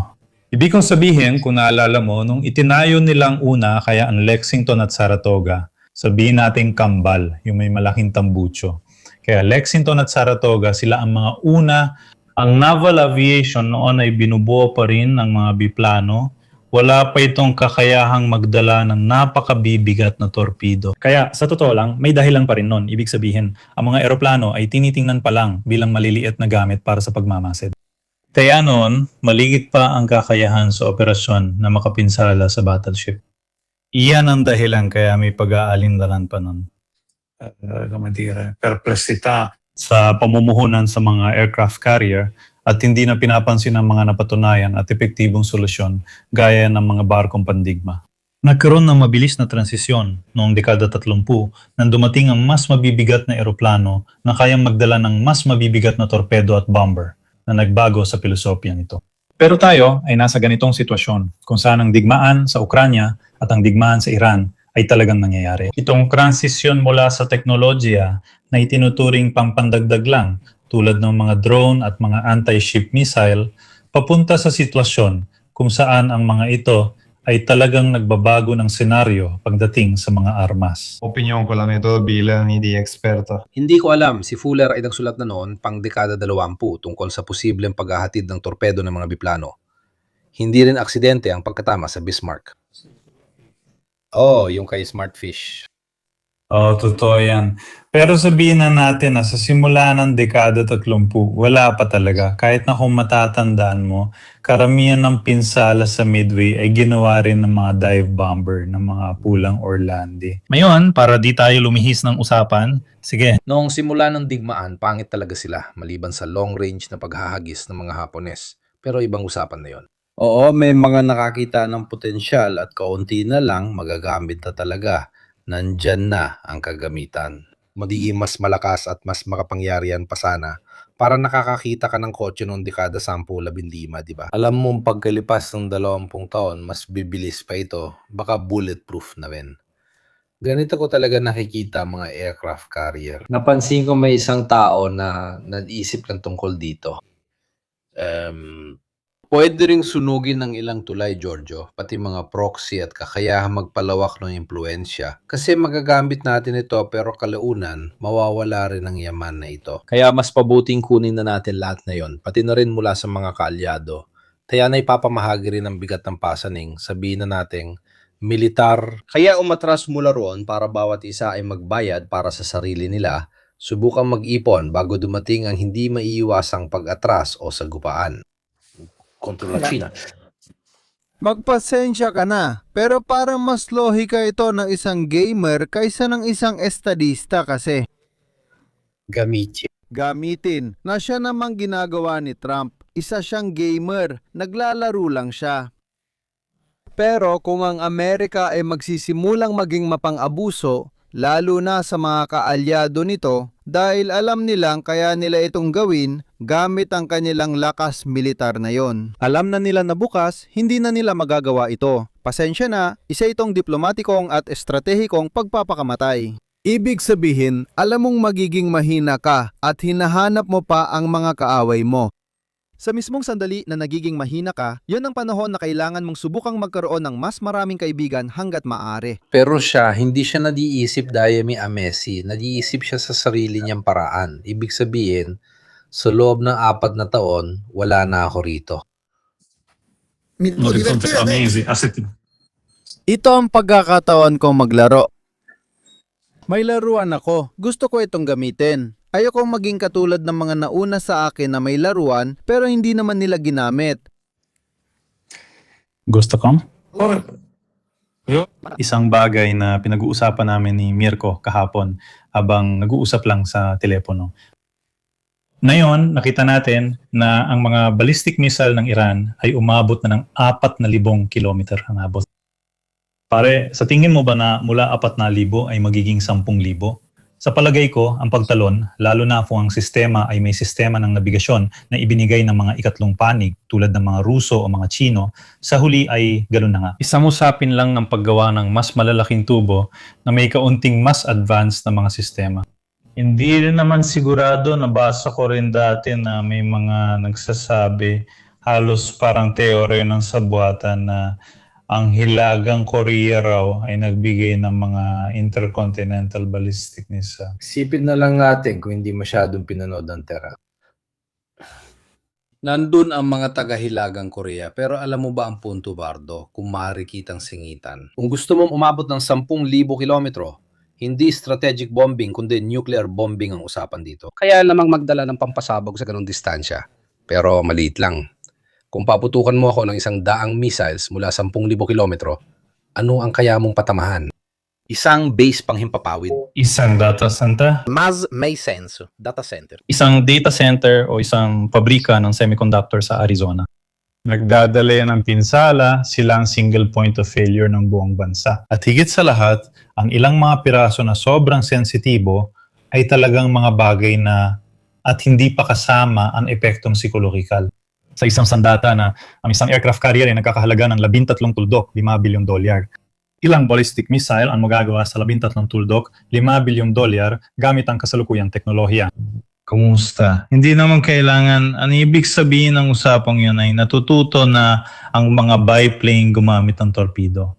Tingnan natin, yung mga nagde-develop ng ballistic missile ay nagsisimula na. Ang mga Ukrainian ay muling nagde-develop ng ballistic missile. Dati na silang gumagawa nito. Silang gumawa ng SS Labing 8 doon mismo sa Ukraine. Ginawa mga yan. Pinakamaraming nagawang ballistic missile sa kasaysayan. May teknolohiya ng North Korea at malapit na rin magkaroon ng Iran. Halos lahat meron na. Kaya ang pagkakaroon ng mga data center na magkakatabi na walang proteksyon sa itaas ay isang bagay na dapat ng pag-isipan. Ito. Magbabago rin ang mga target. Ibig sabihin, hindi na aircraft carrier ang target, kundi maaaring ang SMC o kaya ang malalaking mga producer. Mga target na may malaking halaga na hindi ang typical na target militar, kundi isang bagay na mahirap palitan. Kung tamaan mo ang ASML sa Eindhoven, na wala na agad ang trilyong halaga ng kagamitan. Higit pa sa isang aircraft carrier na kung tutuusin, isang bagay na puno ng lipas na teknolohiya. Tamaan mo ang nag-iisang kumpanya na gumagawa ng semiconductor, halimbawa na lang ang Intel sa Arizona. Ang kumpanya ay tinuturing na estratehiko, kumbaga. Parang katulad ito ng pambobomba noon sa mga pabrika ng ball bearing sa Alemanya kasi halos lahat ay nangangailangan ng ball bearing. O kaya yung mga planta tulad ng Berkut na gumagawa ng hydrogenation ng gasolina na siyang gumagawa ng synthetic na gasolina sa Alemanya. Magandang tanong, Giorgio. Sa tingin mo ba may lihim na plano dito na lalabas na o isa lang itong baliw na natuto sa gulo? Dahil maaari din siyang medyo sira ang ulo at nilalaro niya ang ideya na wala siyang kinabukasan. Kaya wala siyang pakialam sa kung ano ang gagawin niya sa Estados Unidos at sa buong mundo. Pero posible ba na wala man lang, hindi ko sinasabi may pampolitikang panimbang kasi lubos siyang nanalo kaya mahirap siyang labanan. Posible bang walang kahit anong paraan ng mga panloob na kapangyarihan, civilian man o militar? Merong isang probisyon na nagsasaad na ang pinuno ng Estado ay hindi kayang umunawa, kumilos. Pero nakasaad dun na ang masasabi nito ay ang vice-presidente. Sabihin mo na. Diyos ko. Hindi. Yan ang sinasabi ko kanina. Ang konstitusyon ng Amerika ay isinulat noong mga 1700 at halos hindi ito na-modernize. Nananatili ang mentalidad na ang presidente ang may kapangyarihan at gumagawa ng desisyon. Kung magkamali ang presidente, ang kapangyarihang lehislatibo ang kumikilos pagkatapos na ng lahat. At alam mo kung ano ang sinabi nila. Sige na, ganito ang lohika. Pwede may isang sira ang ulo pero yung isa hindi. Anong mga posibilidad? Ang problema ay hindi nila inasahan ang posibilidad na ang isang presidente na sira ang ulo o basta tuso, gamitin na lang natin ang salitang ito, ay magawang mapasunod din ang partido.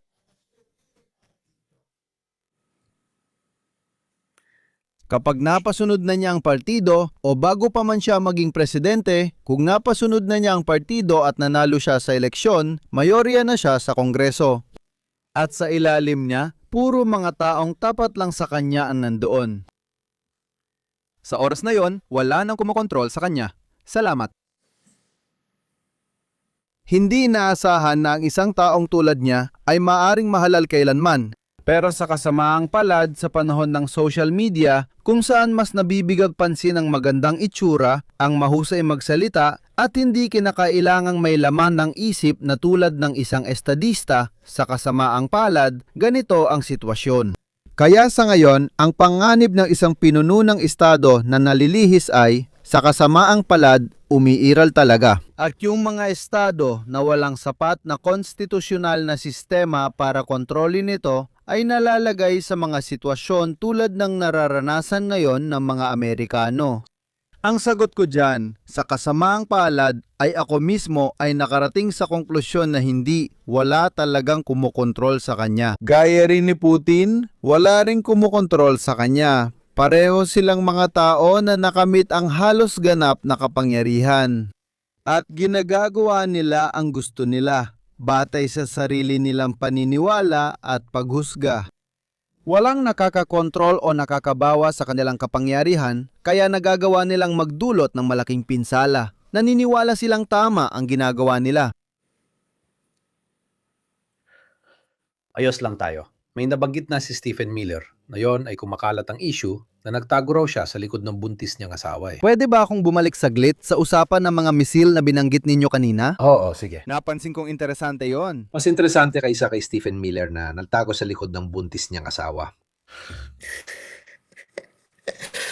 Gumawa si John ng magandang palabas tungkol doon. Panurin nyo si Jon Stewart, siguradong matatawa kayo. Tama lang yung sinasabi na mas mura na ngayon ang mga missile kaysa sa mga aircraft carrier. Pero masasabi ko na malawakan ng isinasagawa ang tugon dito. Kasi kung titingnan natin na yun ang mundo, ang pinakamahalagang karera sa pagkuha ng mga sistema ng armas ay yaong may kinalaman sa depensang panghimpapawid at kakayahang kontramisil. Ito ang pinakahinahanap, pinakasopistikado at ito ang unang-unang gustong makuha ng mga bansa. Unang-una na ang Ukraine. Ang unang hinihingi nila ay air defense. Kahit na sa totoo lang, para sa kanila, hindi naman talaga ito mahalaga para sa pagpapatakbo ng digmaan. Dahil wala naman itong direktang epekto sa mga operasyon sa frontline, pero napakalaki ng epekto nito sa politika, kaya ito ang pangunahing layunin nila. Makamit ang kapani-paniwalang depensa sa himpapawid. Doon din nakatuon ang pansin namin dito sa Europa. Ngayon, habang may karera sa ballistic missile, may karera rin sa depensa sa himpapawid. At sa puntong ito, malamang na ang grupo ng mga kapangyarihan, ang alyansa ng mga kapangyarihan na makakabuo ng mas kapanipaniwalang integrated air defense system ang siyang makakamit ng mas mataas na estratehikong posisyon sa buong mundo. Dito, kailangan pa nating idagdag ang pangalawang antas ng kahalagahan. Ito ay ang mga base, ang pagkakaroon ng mga base sa buong mundo. Dahil ang sikat na usapan tungkol sa mga airgate ay mahalaga lang talaga ang mga airgate kapag may malawak na pagkakaroon ng mga base na nakakalat sa buong mundo. Dahil na kapag ang Ford na nag-ooperate sa Red Sea ay nagkaproblema at kailangan pang bumalik ng Norfolk, sa puntong yun, wala nang silbi ang Ford. Pero kung ang Ford ay pwedeng tumigil sa Sud Bay, hindi, may halaga pa rin siya. Kaya kapag ang isang bansa ay may depensa sa himpapawid, lalo na laban sa mga misil at may mga base na nakakalat sa buong mundo, isa ito ang kapangyarihan na may potensyal na lumago sa antas ng estratehiya. Tanong: ang Estados Unidos ay may makabuluhang kakayahan sa depensang antibalistiko. Sa oras na umalis sila sa NATO, mawawala sa kanila ang mga base. Dahil tandaan natin na karamihan sa mga base ng Amerika ay talagang matatagpuan sa mga teritoryo ng Britanya at Pransya. Ang mga isla na nakakalat sa buong mundo ay pag-aari ng Britanya at Pransya. Kaya sa huli, kung iisipin, ang kapangyarihang may kakayahang anti-balistiko at may mga base na nakakalat sa buong mundo ay ang Europa. Madalas kong itanong sa sarili kung bakit sobrang hilig ng mga Chino sa career, dahil ang kalaban nila ay 60 kilometro lang mula sa baybayin. Sa tingin ko, bahagi rin ito ng uso noon, tulad ng Alemanya na bumuo ng isa sa pinakamalalaking hukbong dagat noong unang digmaang pandaigdig, kahit isa ito sa mga estadong may pinakamaliliit na kolonya. Ano bang ginagawa nila sa Kaiserreich Marine na hindi naman nila may labas sa mga dauman? Galing pa ng Denmark. Ang labanan sa kalakalan. Ang Alemanya ay nag-aangkat parang coach at iba pa, kaya nagkaroon sila ng 20 barkong pandigma at 12 cruiser. Hindi yon naging sapat. Mas nabastad. Hindi, mas marami ang Inglaterra. Tama si Giorgio, kailangan mo ng mga base. Dahil kung wala ka nito, kahit gaano pa kagaganda ang mga carrier mo, paikot-ikot ka lang sa maliit na isla sa harap ng bahay mo at di ka makakarating kahit saan. Mga base na hiniram mula sa dating kolonyal na kapangyarihan, pamana ng kolonyalismo. Tulad ng Diego Garcia at iba pang lugar, huwag tayong maglukohan. Mas marami ang Pransya kaysa Inglaterra. Sa totoo lang, mas marami pa siyang nakakalat din sa Oceania, sa lugar ng New Caledonia, sa mga lugar na ito. 2 salita tungkol sa Palantir. Kamakailan, may gusot na rin sa suporta at artificial intelligence. Ang Pentagon at iba pang medyo interesanteng tauhan. Paalala lang habang pinag-uusapan ng mga misil, marami talagang hinahanap. Sa antas ng depensa pero ang mga Amerikano, medyo nahuhuli sa hypersonic. Mukhang gusto nilang dalhin ang sistemang Dark Eagle. Nabanggit ko yung artikulo mula sa isang diaryo. Pansinin ninyo ang mga diaryo. Natutuwa akong makita na hindi lang sa Italia pangit ang kalidad, pati sa labas.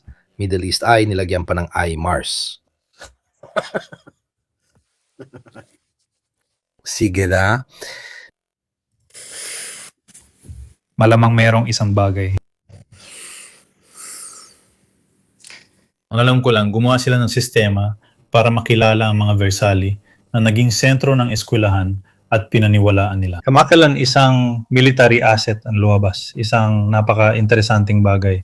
Sa katulad nilang Chinese na halos kapareho ang trabaho, pangunahing kumukuha ng impormasyon sa social media at gumagawa rin ito. Nagtagumpay sila na, halimbawa, pakinggan ninyong mabuti, na ang mga Chino ay isang lipo ng sinusubaybayan na natunton ang mga B2 sa simpleng paggamit ng OSINT. Sinusubaybayan ang mga civilian komunikasyon sa pagitan ng mga B2 at mga control tower ng iba't ibang paliparan. Sa pamamagitan ng pagsasama ng iba't ibang impormasyon gaya ng trapiko sa impapawid at komunikasyon sa mga paliparan, nasubaybayan nila ng malawakan ang ilang asset. Marco, huwag kang ma-offend. Nahuli kita. Sinabi kong aatake sila huling linggo ng Pebrero, pati eksaktong araw na huli ko. Hindi na kailangan si Marconi dyan. Napapalipat sila ng 150 eroplano, nakita yon ng buong mundo, padali lang, may mga sasakyan na gumadalaw, pati na rin ang mga puwersa. Iba na ang malaman kung saan sila noon at anong ginagawa nila, lalo na sa pag-organisa ng lahat ng impormasyong ito. Magkaiba ang basta may alam ka at ang may ideya ka kung nasaan at anong ginagawa ng mga asset at ibang usapan pa yon. At ibig sabihin nito, halimbawa, gawin nating halimbawa si Mang Juan na dumadaan sakay ng kotse at gamit ang mga salitang kodigo ay sinasabi kung ano ang napansin niya. Sa runwaying paliparan o nakaparada malapit sa mga hangar ng isang base militar sa isang lugar sa gitnang silangan o kaya naman sa iba pang sensitibong paliparan. Kaya sabihin na lang natin na ang mga aircraft carrier ay wala sa dauman. Oo nga, totoo naman. Hindi. Iyon ang sabi ng espiya ng Hapon kay Pearl Harbor. Parang ang laki dito. Pero pagsamayin lahat ito. Pero nawala rin sa mga Hapon ang lokasyon sa pinaka-importanting sandali. Naalala mo ba? Ang sikat na hydroplane na dapat lalapag ay nakita ng binabantayan at hindi nagtagumpay mag-refuel. Kaya hindi nila alam na nakaalis na ang mga carrier sa dauman. Kapag binabanggit ang Midway, usapan ito ng mga historiador na nerd. Pero ang usapin dito ay ang mga sistema ng OSINT, mga sistema nag-i-integrate ng impormasyon mula sa maraming kinagmumulan na sa unang tingin ay parang walang kinalaman. Sa madaling salita, ang sekreto at ang pagiging hindi malinaw na impormasyon ay unti-unti nang nawawala. Wala. Siguro kaya bumabalik ang mga ballistic missile. Alam mo nang eksakto kung saan sila nagbumula. Alam mo rin ng eksakto kung saan sila tatama. Kinukuwenta mo ang trajectory gamit lang Motorola. Tungkol kay Nerd 68.020. Pero subukan mong saluhin o harangin iyon. Hindi ako lubos na sanayan kay Giorgio sa ilang bagay. Dahil naniniwala ako na ang laban kontra sa mga misil ay iisa, lalo na doon sa mga kayang magmanyobra at IBP. Isa itong laban na hindi ko sinasabing talo na, pero palagi kang isang hakbang na nahuhuli. Kasi kailangan mong isipin kung ano ang gagawin ng isang kabayong loko. Tinutukoy ko dito halimbawa ang mga hypersonic. Kailangan mo talagang hulaan kung ano ang gagawin ng isang kabayong loko. Lalo pang tataas ang gastos sa enerhiya dahil sa karirang ito. Ibig sabihin, kailangan ng interceptor ng mas maraming enerhiya. Kaya mas mahal ito at dapat tamaan sa maagang o terminal na yugto dahil mahirap kontrolin ang gitnang yugto. Iwan ko, nakikita ko, paakit talaga ang laban, ang hirap. Parang gliding. Sasakyan na talagang nagiging sobrang magulo. LGV o mas malala pa. Yung mga hypersonic, sabihin na natin purong hypersonic. Nakikita ko ito na parang laging isang hakbang na nahuhuli sa karerang ito sa pagitan ng kanyang at baluti. Maaaring hindi solusyon ang mga sandatan gumagamit ng nakatutok na enerhiya. Mabilis ding masira ang baril ng electromagnetic na sandata. Isipin natin ang ginagawa ng mga Hapones ngayon. Marami pa rin silang problema ang kailangan lutasin at hindi natin alam kung masusolusyonan nila ito maliban na lang kung may lumitaw na revolusyonaryong bagay sa larangan ng nakatutok na enerhiya. Hindi ko ito nakikita. Sa ganitong paraan, nasasagot natin kung bakit mas mahirap gawin ang jamming kaysa mahuli ito. Ano sa tingin ninyo ang papel ng sandatang laser gaya ng Antiri sa inaharap? Sa totoo lang, una sa lahat, wala kang sapat na oras para tamaan ng laser ang isang bagay na gumagalaw ng Mach 7, Mach 10, Mach 12. Wala ka talagang oras para magawa mo yon. Pansinin ninyo, yung ginagamit na yon sa antas na eksperimento sa Israel, umaabot ng 45 segundo bago masunog ang isang drone, kaya kailangan ito. Isa itong problema ng lakas. Problema ito ng naipong lakas. Kung meron kang laser na may 100 megawatt, ang problema ay kung paano maglabas ng 100 megawatt ng enerhiya sa loob ng halos 1/10 segundo. Kailangan mo pa itong i-recharge. Iniisip ko, ang mga capacitor ang gumagawa ng trabahong yan. Pero ipagpalagay natin, kasi ayaw naman natin sabihin ng mga ganitong bagay, ipagpalagay natin na meron ka nun at ilalagay mo ang kanyon na laser laban sa mga balistikong misil. Ilan ang kakailanganin mo para masakop, halimbawa ang Italia, kung isasaalang-alang ang dispersion? May problema sa dispersion ng atmosfera dahil kahit kaunti lang ang ilagay mo sa teorya, nakadepende pa rin ito sa abot at pagkalat ng atmosfera. Kaya nakadepende kung gaano kataas mo gustong tamaan ang mga yon. May isa pang problema na ang isang misil sa teorya, pwede mo itong depensahan gamit ang usok, magpaputok ka ng plasma sa paligid na magpapaliko dito. Hindi ko alam, baka kalokohan na nga sinasabi ko, pero yun ang iniisip nila ngayon. Halimbawa, sa mga kondisyon na mababang visibility, tulad ng sa hamog, o malakas ang ulan, nawawala ng malaki ang enerhiya ng laser, kaya umaatake ka kapag nagsisimula ng umulan. Magpalam ka na, simulan na nating ihanda. Hindi ko lang, Giorgio, ano sa tingin mo tungkol sa usaping ito ng tunggalian ng opensiba at depensa sa mga misil? Pananaw lang yan ng hindi eksperto. Hindi ko lang.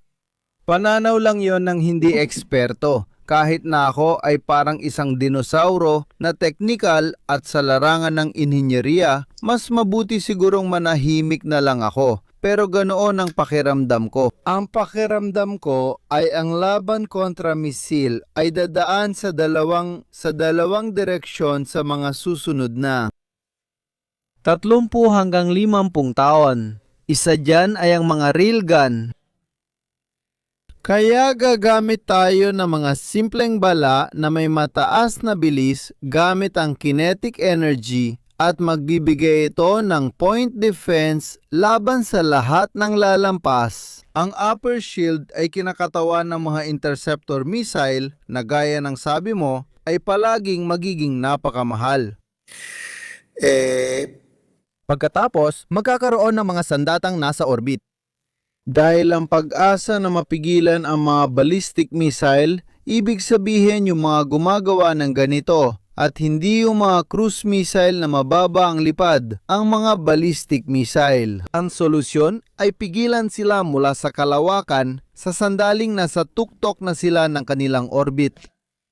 At dito rin, papunta tayo dito. Oo, papunta tayo sa mga laser na armas o kahit anong direktang enerhiya. Papunta tayo sa malalaking satellite na may malalaking accumulator. Hindi ko rin alam kung anong generator ang ilalagay nila sa loob, pero baka nuclear din yon sa huli. Giorgio, proprio kita mo, tuloy-tuloy lang tayo. Ang militarisasyon ng kalawakan, Magkaugnay ang mga bagay na yan, di ba? Kamakailan, gustong dalhin ni Musk ang mga solar panel sa kalawakan. Dahil sabi niya, halos walang kailangan maintenance. At nagre-recharge sila 24 na oras sa isang araw, kaya pwede kang mag-recharge ng enerhiya direkta sa mismong lugar. Sabihin na natin, kailangan natin alamin kung gaano karami ang kaya nitong ilabas para mapaggana si Uras. Siguradong matutuwa ang mga karakter.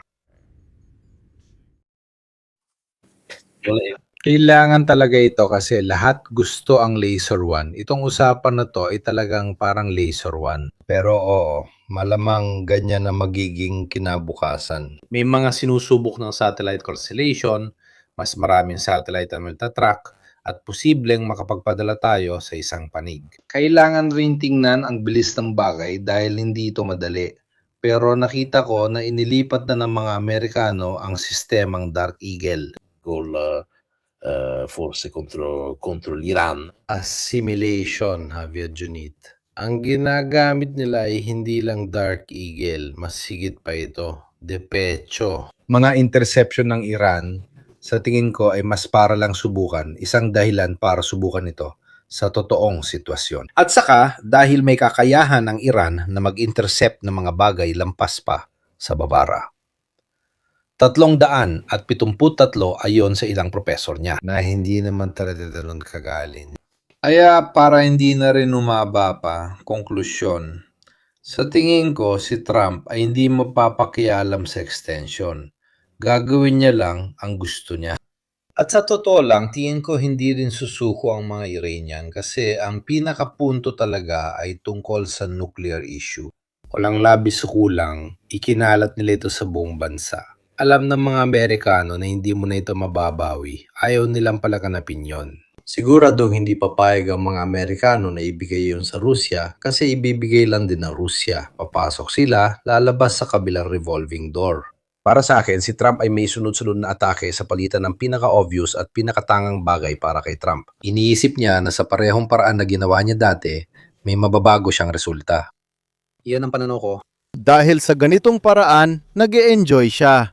Ako. Nabasa ko ng isang opinion o ideya na hindi ko masyadong nagustuhan. Si Robert Polk, isang analista at professor sa Scuola University, ay nagsabi na kailangan ni Trump ng suporta ng mga Ruso para buksan ng higpit. Kaya maaari pa nga siyang mag-pressure sa mga kaalyadong Europeo para kanselahin ang suporta sa Ukraine kapalit ng suporta. Na isa lang itong opinion. May isang bagay, isang senaryo, pero ipapayo ko yun sa kanya. Sabihin natin ngayon, huwag muna nating ibigay ang ideya. Sana hindi ito narinig ni Trump. Nasa MBC siya, sobra, Sam. Inunahan nila tayo sa balita na kumalat. Sinubukan na niya. Ano pa bang mga panggigipit ang maaari niyang gawin? Tama, hindi ko nakikita ang tsurya. Kung titignan ng kakulakan ng interes ng Russia na makialam sa pag-atake, totoo ang sinabi. Isa na namang kaalyado kasunod ng Venezuela. Kumpleto rin ang mga Iranian, kaya nariyan din sila at kailangan din tingnan ang mangyayari sa Golpo. Dahil tandaan natin na ang hakbang na ito ng UA na umalis sa OPEC ay isang napakalaking senyales. Para ito sa cartel ng mga tagagawa ng langis at pati na rin sa pinakamalaking investment fund sa lugar. Hindi ito Saudi, kundi galing ito sa tinatawag nating Emirati. Kaya Maari magkaroon ng sunod-sunod na ibang mga bansa na gustong humiwalay, lalo na dahil kailangan nilang bawiin ang kanilang mga nalulugi. Ngayon, kung hiwalay kasi tinagdang presyo, magagawa mong itakda ito ayan sa gusto mo. May isa pang usapan, matagal na silang nahihirapan tungkol dito. Ngayon, ang unang magandang pagkakataon. Tama ang sinabi ni Giorgio Arfaras. Hindi ko maalala kung nandun ka rin, Giorgio. Kung tumagal ng isang buwan ng krisis, normal lang ito sa taon. Pero kung humaba pa, maghahanap ng ibang solusyon ng mga bansa at hindi na agad babalik sa dati. Pero halimbawa, meron pa rin kahit tingnan ninyo, nandun pa rin sila. Ang mga Saudi ay nagtatayo ng mga oil pipeline na tatawid sa buong Saudi Arabia. Meron ding isa pa na papunta sa Hilaga. Maliit lang ang kapasidad, 4 na milyon, ganun lang. Hindi higit pa doon. Kapag tapos na ang linya, maglalagay ng mas malalaking tubo. O kailangan talaga ng oras. Pero maghahanda ba sila para sa Iran? Ito ay isang bagay na mahalaga ngayon. Sa mga buwang ito, pagkatapos nito, maghahanda na ang buong Golpo ayon sa kailangan para maiwasan lahat ng problema ng Na binanggit mo kanina, Sa tingin ko, lilipat ka lang mula sa isang panganib papunta sa iba. Kasi naiiwasan mo ang gulo sa Iran at problema sa Houthi. Sino ang biglang lilitaw sa harap mo mula sa dagat pula? Sa totoo, hindi lang sila basta nandyan, pinagmamasdan at tinititigan talaga nila tayo. Tapos, hindi lang basta ganon, talagang pumupwesto pa sila sa harap natin gamit ang bangka nila. Bigyan mo kami ng ilang bilyon. Sobrang dali na lang gumawa ng mga sino. Pero para dito, hindi mo kailangan ng Navy na may 300 mamaaling barko. Ang kailangan mo ay Navy na may 6 na raang mas maliliit na unit. Na kaya mo bigay ng seguridad at malamang may kakayahan ding mag-intervene na mas detalyado. Sa ilang lugar, nagkakaproblema kapag kakaunti at mahal ang unit mo. Kaya hirap sa tuloy-tuloy na pagpapatrolya. Naalala ko noong dekada 80, may nabasa akong artikulo tungkol sa Navy ng Estados Unidos. Mula sa 600 barko na yon ay mas mababa sa 300 na lang at bababa pa ito sa susunod na mga taon dahil sa kanilang decommissioning programs. At ito ay sa panahon na ang mga ruta ay nagiging lalo pang mapanganib. Pasensya na, naputol ako. Madalas kong tingnan ng mga bagay sa estratehikong paraan. Kaya nakikita ko ang mga pagkakamali sa Europa. Bumili tayo ng gas lahat mula sa isang bansa na nakita naman natin hindi naman talaga maganda. Nagbulag-bulagan tayo na parang ayos lang, na parang walang nangyaring Abkhazio, Setsio, Sichenyo at iba pa. Napapansin ko na halos pareho ang sitwasyon ng mga bansa sa Golpo. Karamihan umaasa lang sa isa o dalawang yaman at napakasentralisado ng lahat, lalo na sa enerhiya. Kuwait, Bahrain. Ang mga lugar na ito ay may ilang malalaking planta. Kasi siguro mas madali talagang i-centralize, pasensya na sa tunog ng salita, i-centralize ang mga planta para magkaroon ng isang malaki na madaling pamahalaan. Sa estratehiya, kapag tinumba ng kalaban ng planta ng kuryente mo, agad mawawala ang 30% ng enerhiya ng bansa. Ito ang pinipili ng mga bansa na mas gusto ang mas madaling opsyon na mas madaling pamahalaan sa maikling panahon. Pero ginagawa ka nitong sobrang mahina sa mga pagbabago. Sa tingin ko, naimpluwensyahan ng 30 taon ng kapayapaan ang mga desisyong ito. Ngayon, kailangan mong pag-isipan ang pag-iba-ibahin ng mga supplier, ang mga pinagkukunan ng enerhiya, pati yaw nasa loob ng bansa at marahil maging ang produksyong militar. Hindi mo pwedeng i-centralize lahat, sabi ni Marco kanina. Kung tatamaan mo ang gumagawa ng mga makinang panglitograpya, trilyong halaga ng pinsalang maaari mangyari. Sa mundong ito, ang sentralisasyon para makatipid ay nagiging isang napakalaking kahinaan. Pwede ba ako magdagdag ng isang bagay tungkol dito? Kami ay tumututok sa kung ano ang nangyayari sa Europa, kaya't inuunawa namin ang mas palawak na sitwasyon. Pwede, hindi. Wala namang mga amo dito. Ang resolusyon ng tagagawa ay isa at ganito, nagkaroon ng pagkakataon ng lungsod na mapaglaanan ng nitrocarbury. At pati na rin sa Rusya dahil talagang gipit na sila, gipit sa timog. Sila rin ay sobrang hirap na. Hindi pa kasama dyan ang buong silid tapos sa Indonesia pero ang Sri Lanka hanggang ilang buwan lang ang nakalipas ay tumatanggap ng diesel na may European standards. 10 bahagi kada milyon. Sinabi nila hanggang 500 kada milyon. Sabi ko, bigyan nyo na kami ng kahit anong meron tayo kasi desperado na kami. Sa Japan at Korea, umasa sila ng 70 hanggang 80% sa mga export na yon. Isipin niyo ang epekto nito sa mga bansang ito. Kasi madalas lang natin tinitingnan ng Europa pero malaking bahagi ng mundo, ang sentro ng teknolohiya na yon na inaasahan din ng China ay nakadepende rin dito. At ang India? Pati ang India. Sa India, sabi nila, may mga barkong dumadaan at kakaibang trapikong dumadaan sa baybayin. Isang kapwa naming kaibigan na binabati natin. Kakakumpirma lang niya sa akin tungkol sa trapikong ito. Jinong Tse. Makikisakay lang ako sa sinabi mo kanina tungkol sa posibleng plano. Ang paghingi ni Trump ng tulong mula sa Russia kapalit ng pag-pressure sa Europa na itigil ang suporta sa Ukraine. Ganito, ang nakikita kong panganib dito ay iba. Kasi sa pananaw ko, wala talagang magagawa ang Russia para tulungan si Trump na muling buksan ang kipot. Oo, kaya humingi ng napakalaking bagay nang wala namang makukuhang kapalit. Hindi ko nakikitang malamang mangyari yon. Pero may isa pang posibilidad kasi ang talagang may magagawa ay ang Tsina. Binabati natin sila magawang magbigay ng kapalit sa Tsina.